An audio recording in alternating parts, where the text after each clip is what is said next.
And our guest this morning is Jeffrey Ohrenstein, who is the CEO and director of the Special 1300 Torah Scroll Holders organization in London, the organization that rescued over 1,000 Torah scrolls from the Czech Republic, to which we have one here at Beth Tikva.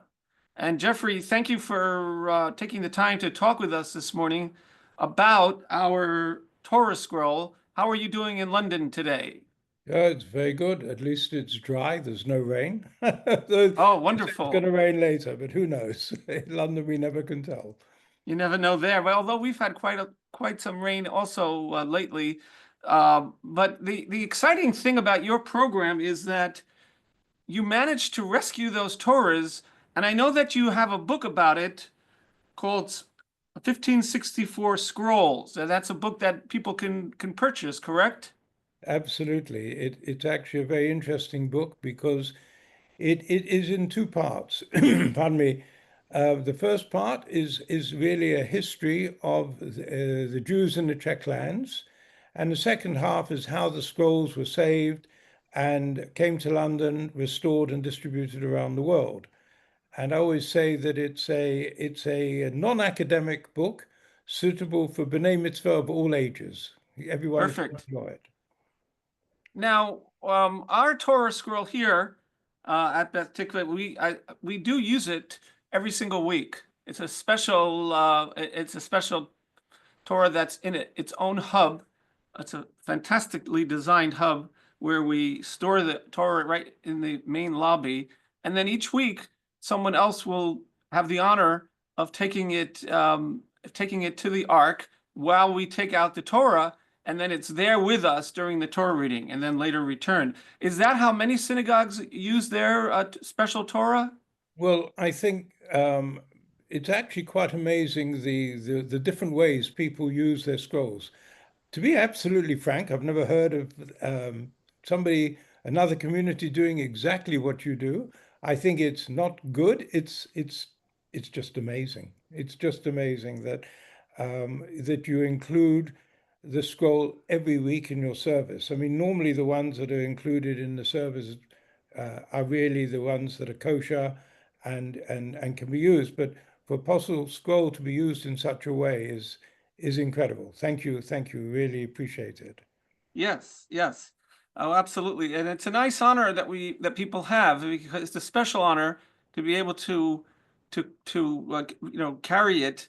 And then do people refer to it as a Holocaust Torah, or do they refer to it as the Czech Torah, or do you have a preference for that? Well, that's actually a very interesting question because if I look at the web pages that people have or the pages they've added to their websites about the scrolls, I notice a lot of communities actually refer to their scroll as a Holocaust Torah, which is actually, if you think about it, is not the correct definition because they weren't written in the Holocaust and they weren't written for the Holocaust.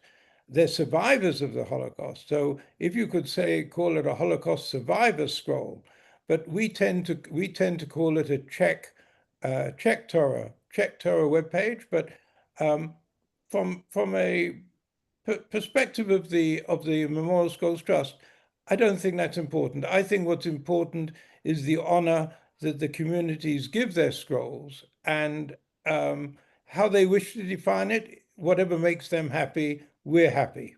We don't like to impose rules of how it should be described. Right, right. And are there currently Torahs that do not have a home? Well, yes, there are a few. So originally 1,564 scrolls came to London. Of the 1,564, some 1,400 have been allocated around the world and they're in 1,300 communities and organizations around the world. Now, all the available scrolls actually were allocated on, as you know, on loan many years ago. However, because we retain the if you call it the legal title to the scroll, if a community closes or merges with another scroll holder, one should be returned to us unless there's exceptional circumstances and if you do have more than one scroll. But normally, if a community unfortunately closes, the scroll comes. So every year we get a few back, and every year we're allocating scrolls. So I mean, recently we've sent to Chile, we've sent to Israel, we've sent to Singapore, Portugal. So we still get requests. We still get a few coming back, and we're still allocating. In fact, I'm hoping to send one to Guatemala at the end of this year. So Wonderful. all new Now, places. I think we're grateful to you for making the time for us, especially right before Shavuot, which of course celebrates the giving of the Torah. So this is very meaningful. How have you done in Canada in general with Sorry, the? I missed that. How have you done in Canada with the Torah allocations? Have you had other synagogues in Canada besides Beth Oh, Tikva? sorry, in Canada. Yeah, you've caught me there. I think we have about, off the cuff, about 20 scrolls in Canada. Oh, wow. The majority are in America because that became the largest population outside of, well, I think it's one of the largest in the world. Outside of Israel, it's the largest Jewish Yes, yes. population. Now, you and I met each other at Touro Synagogue a few years ago. Yeah, yeah, And that's a historic synagogue. I guess you do travel to different synagogues as part of the presentation of the Memorial Scrolls Trust program. Do you go around the world speaking about the well, program? when I became involved with the trust, well, became chair of the trustees about 10 years ago, I decided that the communities that did so much needed to be joined, to have events, etc. And I said that I would do my best to travel and join events wherever possible. So before COVID, I was going twice a year to America to get the thing going. Last year was our 60th anniversary, and I sort of spent the whole year more or less traveling. I went all over the place. And now I'm still trying to go. So what we do is we encourage communities to have what we call scroll gatherings. So if they can, and sometimes they might be big or small. It doesn't worry me. So I've been to a gathering, for example, we've had two in New York, one where we had 75 scrolls, another time 60 scrolls, big one. But I've been, for example, in Sarasota and Miami, where there were quite small gatherings as well. That's not the point. What is important is the fact that events take place, and if a gathering does take place, and I'm given enough advance warning, I do my best. Yes, Because I do this pro bono, I have to be a little bit careful about the right. cost, but this is something I very much enjoy Of course. participating with communities. Of course, absolutely. Now currently, and I received the email from you. Currently, your organization is working to update the congregational websites to make sure that each synagogue that has a scroll has a section devoted to it on their website. Tell us a little bit about this because I think this is something that we need to focus on here at Beth Tikva to update this. Okay, it's wonderful. Thank you very much for your offer. If I could just go back to explain why I started this particular project, Yes. because the scrolls were sent out before we had videos, we before faxes, before emails. It was all by slow mail. And over the years, communities closed, merged, and we weren't always kept informed. So a lot of my time was being used as a bit of a private detective, researching and trying to find these missing scrolls. And we've been very successful. So I came up with the idea that if all communities had a page on their website about their Czech scroll, it would be remembered. Everyone would know they have it, and it's unlikely that even if this community closed, yes, it's there. It's one of the things they've got to deal with. So we came Excellent. up with this idea of a Czech Torah webpage, and some people have called it a Holocaust Torah. I'm not worried what they call it. It's a page on their website about the scrolls, and it could be anything from a few lines, a small page, or and some people have done an enormous amount of research, and it could be 5, 10 pages. And we haven't specified exactly what they should do because I wanted every page, every community, different countries, different communities have a different approach. And it's not for us to tell people what to do. All we ask is that they refer to the scroll number, the town that it came from, if the province is known, and we know yours is from Rocky Khani, and that it is on loan from the Memorial Scrolls Trust. And then whatever other information they want, I'm happy to share. So I have some information about it. For example, I was just checking before we were talking, and in fact, Rocky Khani is quite a small town. There were never more than 50 or 60 Jews in it. It had a synagogue, but 50. Now, we have 9 scrolls listed as coming from Rocky Khani. So traditionally, we thought of the town as being, let's say, the provenance of the scroll, because it was the town that the scroll was sent to Prague from during the Shoah. But in fact, the correct terminology should be as a collection town, because there were 118 collection towns. But if I give you an idea that in 1850 there were nearly 600 communities in the Czech Republic, in Bohemia, Moravia. So as the communities closed, or particularly during the war, they moved to the bigger towns. So you had 9 scrolls came, 1 or 2 or 3, or few of them may have come from smaller villages nearby. So we know something about your town. In fact, we even have from the Jewish Museum in Prague now, we have a transport list. So we can, we're talking about remembrance, honoring the people that unfortunately perished during the Shoah.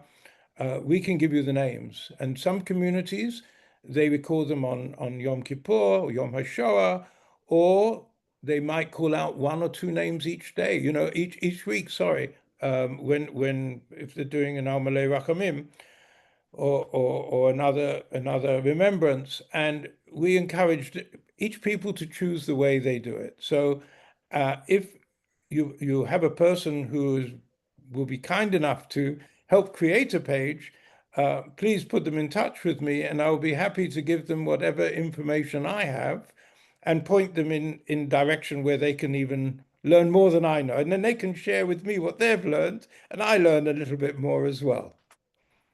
Excellent. Excellent. And this could potentially be a project that like you mentioned earlier, maybe a bat mitzvah or a bar mitzvah candidate can do. Absolutely. I think it's a wonderful, the kids are great. I love actually we get a lot of kids coming to our museum in London, and it's wonderful to hear their questions and how much they know. And it's important that they know their Jewish history as well. I think Yes. I don't know what it's like in Canada, but unfortunately we live in a society where history doesn't seem to be taught and people aren't learning from the history. As I think a person once said, I can't remember his name, that you have to study the past to understand the present and learn for the future. Yes. And Yes. that applies so much to the Jewish people. We know Yes. that, Yes. and this is a wonderful opportunity for B'nai Mitzvah to learn something of their heritage. And it doesn't matter that they're not Czech, because this is the story of the Jews of Europe. And many of our scrolls, although they came to us from the Czech lands, but we know they came from other countries. We have scrolls that are definitely from Lithuania, from Germany, from Poland, because people traveled and the scrolls traveled. So it's not just about the Czech lands. The scrolls came from Bohemia Moravia, but it's about the Shoah and about the Jewish people. Yes, the history. It's a fantastic idea that you have. So not only is it a chance to rescue a Torah, but it's a beautiful way to study Jewish history and to learn about communities that no longer, of course, are around. Speaking of communities, where were you originally from? Ah, I've been traveling all my life, but I was actually born in London at the beginning of the war, which gives you my age a little bit. I then was evacuated to New Zealand, where my grandmother had family, and I spent the war in New Zealand. Then I came back to England, and unfortunately, my father died when I was young, when I was 14. Subsequently, my mother married a South African, so I ended up at university in South Africa, and I didn't like the politics. I came back to London when I was 20 without finishing university. Then I worked in London. I'm married to a lady for 56 years from Buenos Aires, Argentina.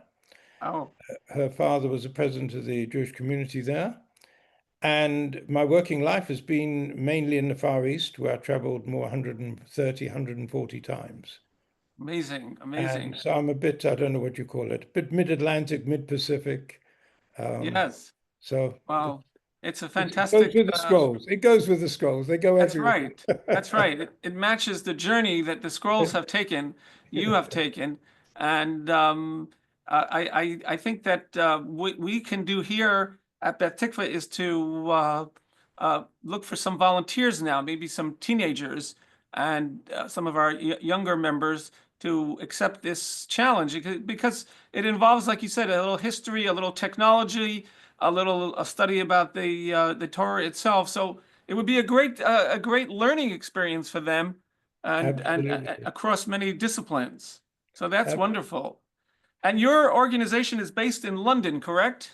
Correct. We're based in London, Knightsbridge, London. We have a small but internationally recognized museum there where we display about 150 scrolls. They're all possible, although we have a few that are being restored. And we also have one that has been already carbon dated to the 13th century, and another one we're having carbon dated, which we believe is equally as old. We Wow. also have 500 wimples and binders, which is a unique collection. So we welcome if any of your members or even friends or anybody you know who comes to London is interested in our subject, please drop me a line, let me know. We give personal tours, we work as volunteers, there's no charge. We'll be happy to show them our museum and tell them the story of the scrolls. Oh, that's fantastic. Fantastic. I'm sure some people might take you up on that offer Oh, because pleasure. it's a fascinating subject, especially, as the years go by and the Holocaust gets pushed further into the history and people are not as in touch with it. This is a really a beautiful approach that you have to show respect to the Torahs and to the people that once used them. So we're going to work on this project, and we will be we will be in touch with you or your organization, and make it a very special page. So that's I'm so glad that you reached out to us and keeping us in the loop about what. Well, I guess it's part of our responsibility as holders of the Torah to fulfill this, Yeah. to make sure Well, that we in fact, funnily enough, we created new conditions of loan, and we actually put it in our current conditions of loan. Say every new scroll that goes out, one of the conditions is they must add a page. So, excellent. but we can't make it retrospective. But we have already made, I think it's 557 or 558 links to pages, and our target is 1,000, and you have to keep going. We're going to get there. I'm Yes, convinced. yes. It's a And wonderful as thing, and appreciate your adding one more to us. It's Yes, of course. fantastic. And when we celebrate Shavuot in just a few days, I guess it's 1 week from today. When we celebrate Shavuot, we'll think about this special Torah and our challenge and responsibility to make sure that we are in tune to aligned with what the organization hopes for. And we'll think of you And so we thank you so much for your outstanding devotion to this organization. I guess you probably never, did you ever think that you'd be doing something like this? No, to be quite frank, when I retired, although I was only busy with my having to make a living all my life. And then I was always involved with our community for many years, but I retired when I said they needed to bring in younger people. And then the rabbi said, well, he wanted me to be chairman of the synagogue I said, no, I'm never going to be chairman of anything except my own company. He said, no, we need you for a year. And when a rabbi asks you something, you can't say no. And that lasted 7 years, I should add. So the next question was, they said they needed somebody for the scrolls. And I said, no, let me help you find somebody. And here I am 10 years later. And as I say, that it does much more for me than I do for it. It's been a pleasure meeting people like yourself and rabbis that know so much more than me and teach me so much and do so much for their communities. I feel that I'm really privileged to have the opportunity to work with you. Well, So I it's our thank you. pleasure. Thank you and your community for all that you do. It's important. Yes, it's our pleasure, and we look forward to being in touch and hearing more exciting things about Beth Tikva and other synagogues, and this fantastic project that you are watching over so carefully. Thank you, Jeffrey, for making the time for us. And I'm going to stop the recording, but don't go away yet, because I just want to say goodbye to you. Thank you, Rabbi. Thank you very much.